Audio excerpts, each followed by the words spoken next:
Ya Rabbi, ya ilahi, imtihan pir giran e. Te qas fireh çêkir, ev erdu asîman e. Mexlûqê xwe li ser danî, navê wî kir însan e.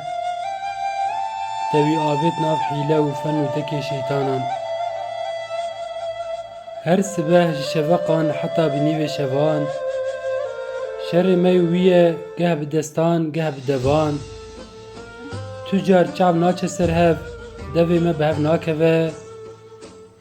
Dîsa jî em emîn nabin, ji alî xezeba te ve. Em dimeşin tu li hişê me, her gava em diavêjin. Di ber dew û doza te, her dem xweydan dirêjin. Em hi navê şeytanan û hevalên wan dibirêjin. Hê jî em nikarin, emniyeta ji ezabê te bêjin. Em xwe dikin ax û giya, ji bin piyê evdê ter. Geh xwe dikin sîwan, da tavik nexe li ser.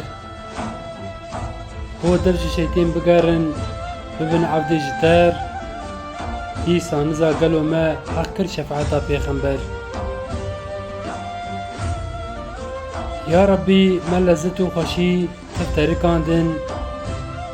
Me exlaqên şeytanî temam ji xwe dixeritandin. Me kurm û kêçên nefsê neqandin şewitandin. Dîsa em nikarin bêjin, Reb me nade şewitandin.